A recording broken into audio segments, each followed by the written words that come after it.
What's up, YouTube? I just wanted to make this quick video and tell you this quick story.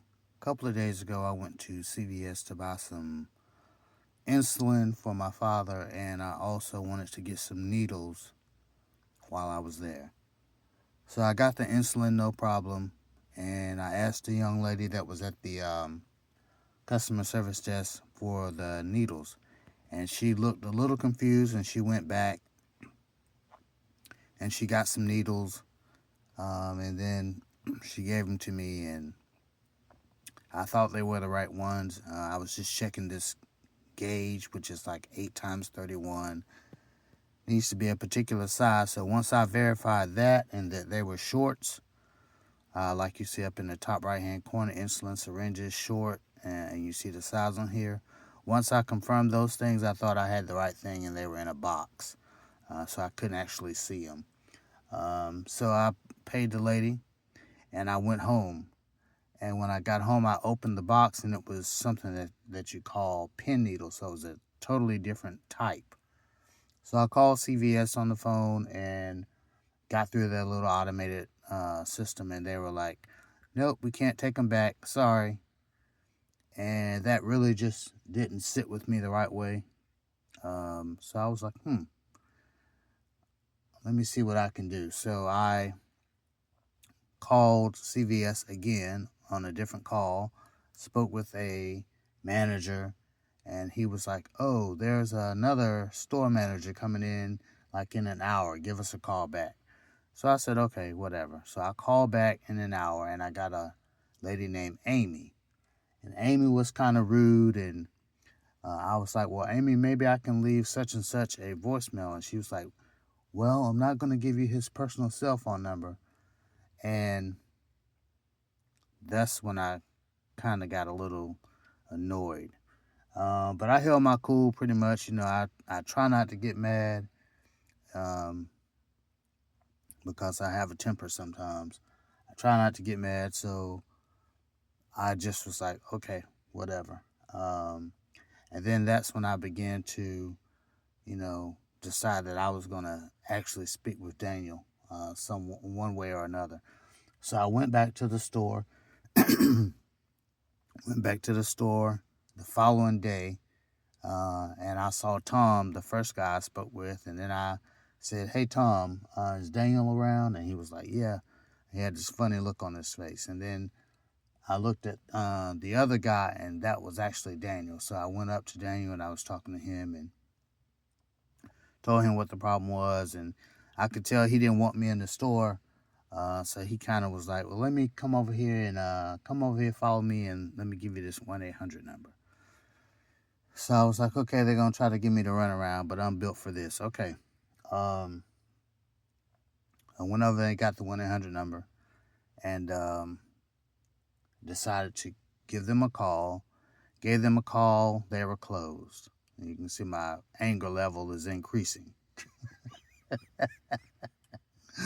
Anyway, I talked to a girl, and she was like, yeah, that's the right number. Just call them on Monday or whatever, whenever they're open. So I called, got a guy on the phone, explained to him what happened. And as soon as he tried to transfer me to another department, the phone went dead. So I called right back. Um, got a lady on the phone, gave her all the information. She started to ask me about what information was on the receipt, so forth and so on. Gave her all those transaction codes, employee number that rang up the sale, all this different kind of stuff. And then she was like, well, I've transferred this call over to the district manager. Someone will call you back. Fast forward to this morning about 8:30, somewhere in there. Guy calls.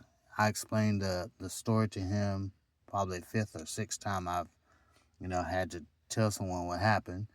And he was like, I'll call you back. Then he called me back and was like, yep, I talked to Daniel at the store, and he's talked to the pharmacist, and all you have to do is go out there and they'll give you a refund or exchange or whatever. So I was like, okay, I don't really want an exchange, but I'll go get this refund because, this is $62.39 I spent on something that I didn't want or need.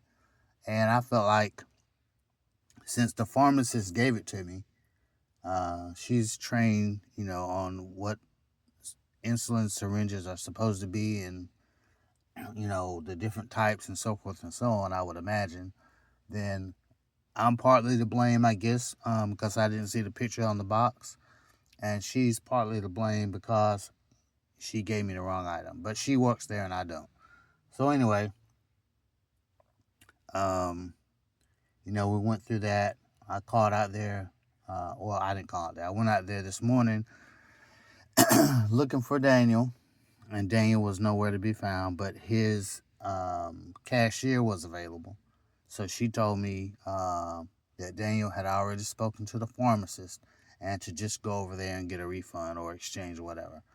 So I went and stood at the counter, and then as soon as that lady told the pharmacist what I was there for, the pharmacist had this look on her face like she didn't know anything about it. But obviously she did, because she took back the needles immediately, gave me a refund and everything. So the moral of this story is sometimes you won't get what you want immediately.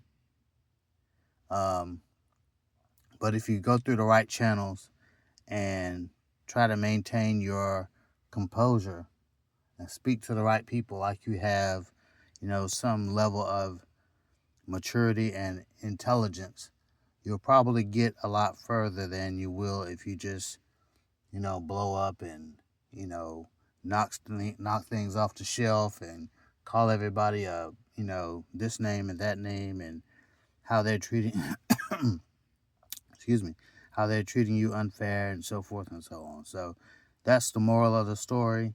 And shout out to CVS for, it did take a couple of days, but shout out to them for going the extra mile and making sure I got exactly what I needed.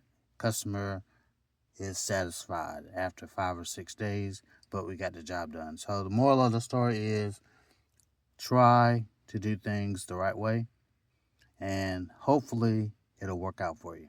But there's always someone who can make the call, even if it's not someone directly in the store. So have a little bit of patience and be willing to do the work. Have a good day.